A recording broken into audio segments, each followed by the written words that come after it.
आशा करता हूं आप सब बहुत अच्छे होंगे। मेरा नाम है सिद्धांत अग्निहोत्री। स्टडी आईक्यू पे आपका बहुत बहुत स्वागत है। दोस्तों, आपने वैक्सीन के बारे में बहुत टाइम से खबर नहीं सुनी। हम कितनी क्लोज है वैक्सीन के।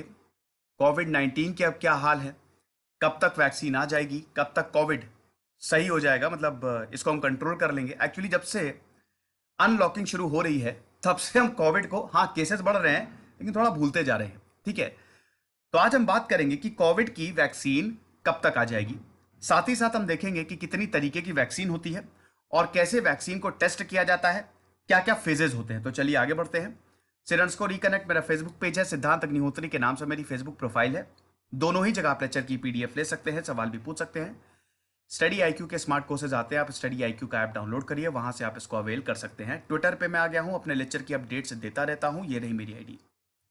देखिए दोस्तों, अगर हम वैक्सीन की बात करें तो आम तौर पे एक वैक्सीन को बनने में बहुत टाइम लगता है। 5 से 10 साल, 10 से 15 साल, काफी वक्त लगता है वैक्सीन को बनने में।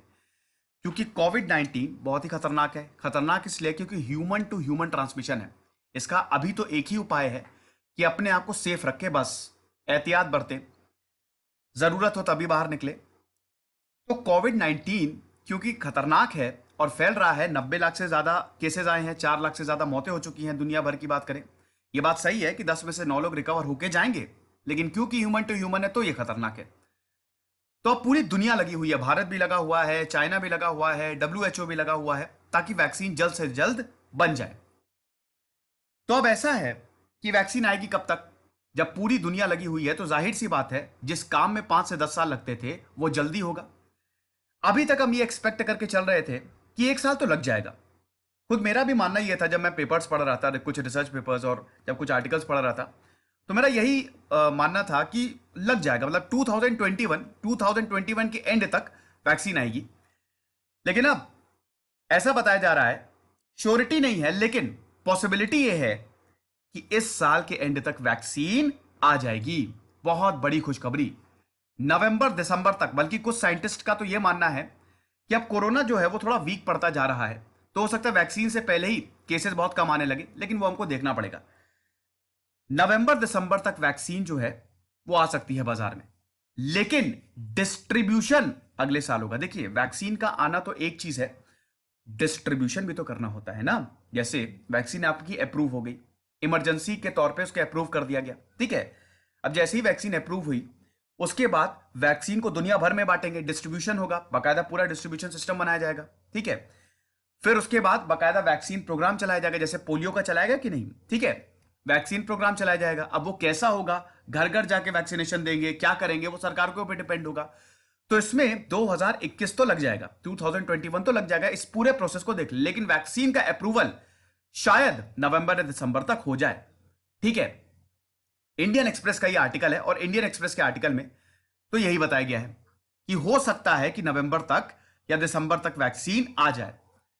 बहुत सारे देश वैक्सीन के लिए काम कर रहे हैं। अभी अगर हम बात करें तो 120 से ज्यादा कैंडिडेट्स हैं, ठीक है, जो वैक्सीन के लिए काम कर रहे हैं। मतलब 120 से ज्यादा वैक्सीन पे काम चल रहा है, लेकिन उसमें से 13 एक्सपेरिमेंटल वैक्सीन को ह्यूमंस पे टेस्ट किया गया है और रिजल्ट अच्छे आए हैं। बहुत ही बड़ी खुशखबरी, यानी कि कुछ वैक्सीन लेटर स्टेज में पहुंच गई हैं। अब इससे ज्यादा अच्छा कुछ हो ही नहीं सकता। इसमें से जो लीडिंग कंटेंडर्स है वो हैं मॉडर्ना, चाइना का साइनोवैक बायोटेक, चाइना की 6 वैक्सीन जो ह्यूमन पे टेस्ट की गई हैं, ठीक है। तो चाइना एक तरीके से इसमें लीडिंग कंटेंडर है। और यूके की ऑक्सफोर्ड एस्ट्राजेनेका, समझ रहे हैं। अब जैसा कि मैंने बताया कि हो सकता है ये नवंबर तक आ जाए और डिस्ट्रीब्यूशन में मतलब 1 साल पूरा ले ले। अब पूरी दुनिया जो है इस पे लगी हुई है। डब्ल्यूएचओ ने अपना प्रोग्राम चलाया हुआ है, सॉलिडेरिटी ट्रायल जिसको बोल रहे हैं। यूके का अपना रिकवरी ट्रायल वैक्सीन के लिए है, और यूएस का ऑपरेशन वॉर्प स्पीड, ठीक है। और बाकी भारत भी आप देख ही रहे हैं, चाइना भी आप देख ही रहे हैं, एशिया हो गया, और काफी जहां जहां उम्मीद है वो सब लगे हुए हैं, हर जगह पूरी दुनिया में, ठीक है। देखिए, डब्ल्यूएचओ का जो स्टांस है वो तो आपको पता ही कि काफी वो सही नहीं रहा है ना। बाकायदा एक रेजोल्यूशन भी पास हुआ। और कुछ भी हो, टेड्रोस अधानोम जिनकी बायोग्राफी मैंने कवर की है, ठीक है, डब्ल्यूएचओ के चीफ, उनका जो रवैया है वो चाइना के प्रति सॉफ्ट तो रहा है। डब्ल्यूएचओ के जनवरी में कितनी बार स्टेटमेंट बदले, समझ रहे हैं। यहां तक तो डब्ल्यूएचओ ने कोविड को इतना सीरियसली लिया भी नहीं। बाद में जब ग्लोबल हेल्थ इमरजेंसी घोषित की, जो कि इनको बहुत पहले कर देनी चाहिए थी, ठीक है, लेकिन उन्होंने फरवरी में जाके की, मतलब जनवरी लास्ट फरवरी फर्स्ट। ठीक है, तो ये WHO का जो रवैया है वो तो कटघरे में है ही है। अब इसमें मैंने पूरा लेक्चर लिया, आप देख लीजिएगा, समझ गए। अब हम देखते हैं कि कैसे ट्रायल किए जाते हैं, कौन कौन सी फेजेस होती हैं। अगर वैक्सीन की बात करें, देखिए वैक्सीन क्या होती है। वैक्सीन, अगर वैक्सीन की बात करें तो वैक्सीन आपको किसी रोग से प्रोटेक्ट करती है, आपके इम्यून रिस्पॉन्स को तुरंत जगाती है ताकि वो एंटीबॉडीज प्रोड्यूस करे।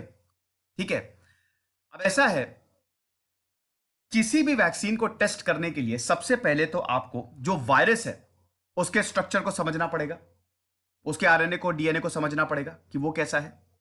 उस हिसाब से आप वैक्सीन तैयार करते हैं, उसका एंटीजन देखते हैं। ठीक है, और उस एंटीजन को फिर बॉडी में डाला जाता है जिससे आपका इम्यून रिस्पॉन्स एक्टिवेट होता है।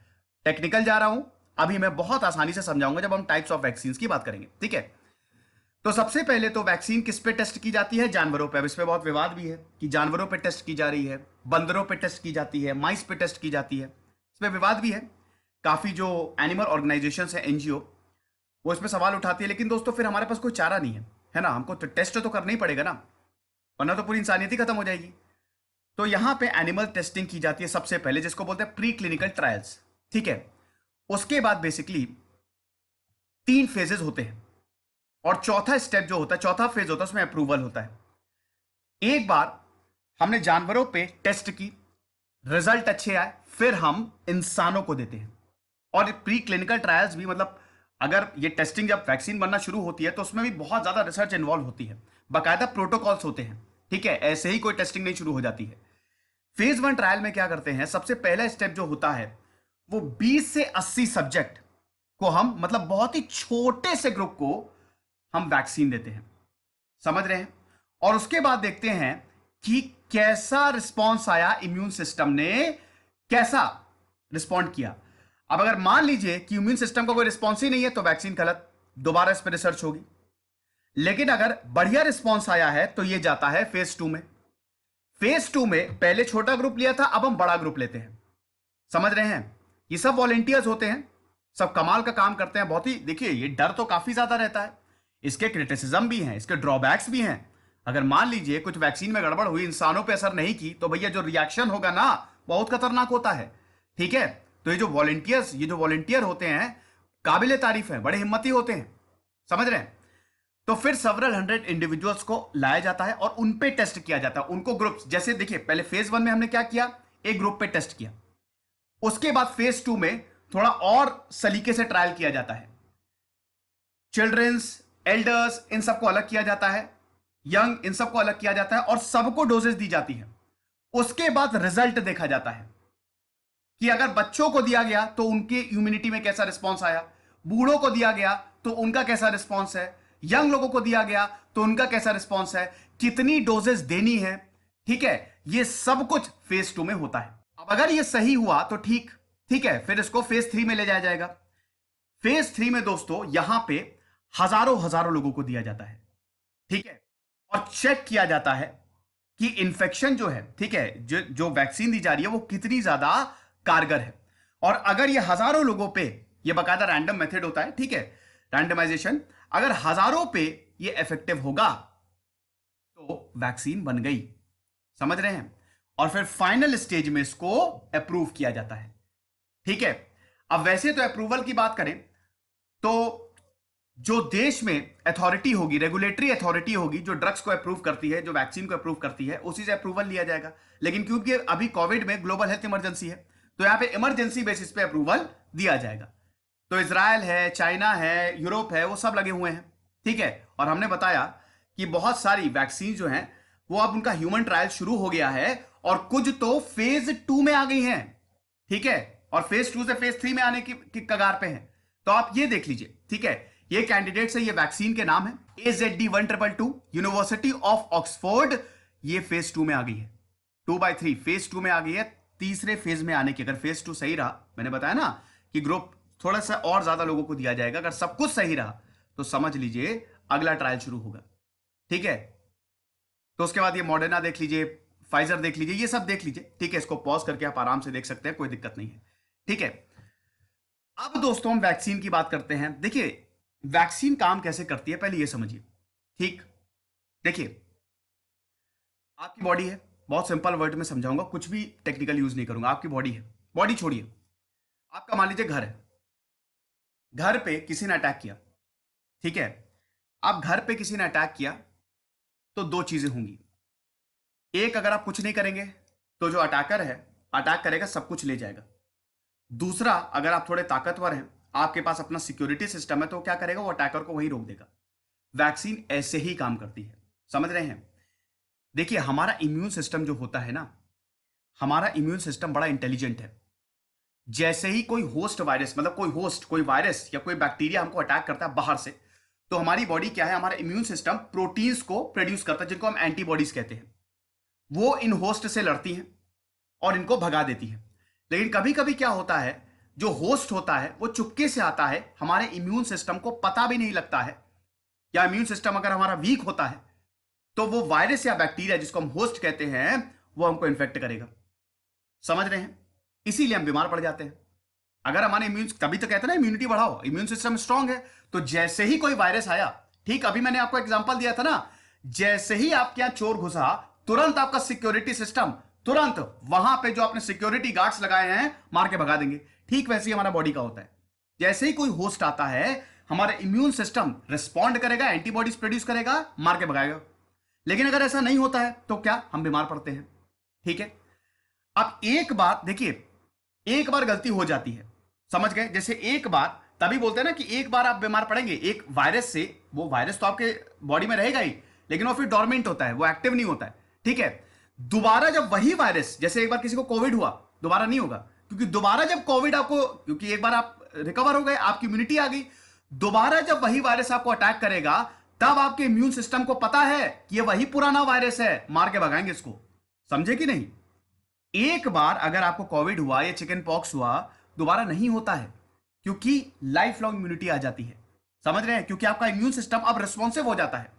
यही हम करते हैं वैक्सीन से। ठीक है, आपके इम्यून सिस्टम को जगाने की कोशिश करते हैं। जो पैथोजन होता है, एंटीजन लेते हैं, बॉडी में इंजेक्ट किया जाता है, समझ रहे हैं, उससे आपका इम्यून सिस्टम रिस्पॉन्ड करेगा। और यही जो ट्रायल मेथड अभी हमने बताया था ना, फेज 1 फेज 2, यही देखा जाता है कि आपका इम्यून सिस्टम कैसे रिस्पॉन्ड कर रहा है। अब अगर वैक्सीन की बात करें तो एक होती है जेनेटिक वैक्सीन। जेनेटिक वैक्सीन क्या, इसमें जो कोरोना वायरस का डीएनए और आरएनए है, उसके जीन्स, मतलब ये जीन्स है, मतलब डीएनए और आरएनए, ठीक, deoxyribo nucleic acid, ribo nucleic acid, DNA और आरएनए। चलो भैया कमेंट बॉक्स में बता दो दोनों में फर्क क्या होता है। टफ सवाल है, जिन्होंने बायो पढ़ी होगी वो बता देंगे। ठीक है, तो अगर हम कोरोना वायरस की जीन्स की बात करें, ठीक है, तो कोरोना वायरस के जीन्स को यूज करती हैं और बॉडी में इंजेक्ट किया जाता है, एंटीजन जिसको बोलते हैं, ताकि इम्यून रिस्पॉन्स देखा जा सके। आप समझे कि नहीं, कोरोना वायरस के लिया, उनकी मतलब कोरोना वायरस की स्टडी की, ठीक है, उनके जीन की स्टडी की और उन्हीं के जीन्स को लिया और बॉडी में इंजेक्ट किया गया। वीकर होता है, डिपेंड करता है। फिर उसके बाद यह देखा जाता है कि अब बॉडी कैसे रिस्पॉन्ड कर रही है। वायरल की बात करें तो यह वैक्सीन वायरस को यूज करती है ताकि कोरोना वायरस के जीन्स को आपके सेल्स के अंदर डाल सके और इम्यून रिस्पॉन्स देखा जाता है। फिर प्रोटीन बेस्ड वैक्सीन, ये सब कुछ प्रोटीन होता है, समझ रहे हैं, प्रोटीन बहुत ही इंपॉर्टेंट, अमीनो एसिड सब कुछ प्रोटीन होता है। तो ये जो वैक्सीन है, ठीक है, जो प्रोटीन बेस्ड वैक्सीन की बात करें तो ये कोरोना वायरस प्रोटीन या फिर प्रोटीन फ्रैगमेंट को यूज करती है ताकि आपके इम्यून रिस्पॉन्स को देखा जा सके। फिर होता है आपका होल वायरस वैक्सीन। इसमें क्या होता है कि हम inactivated version of the virus लेते हैं और उसको फिर बॉडी में इंजेक्ट करते हैं, समझ गए। तो यहां से हम इम्यून से, मतलब इम्यून रिस्पॉन्स को देखते हैं और अगर यह कारगर साबित हुआ, बन गई वैक्सीन, समझ गए। तो आई होप मैंने बहुत ही आसानी से सब कुछ आपको क्लियर कर दिया होगा, इसमें कोई भी आपको प्रॉब्लम नहीं हुई होगी। बहुत ही आसानी से समझाता हूं सिंपल टर्म्स में, ताकि किसी को कोई दिक्कत ना हो। खुश रहिए, पढ़ते रहिए। दिस इज सिद्धांत अग्निहोत्री साइनिंग ऑफ।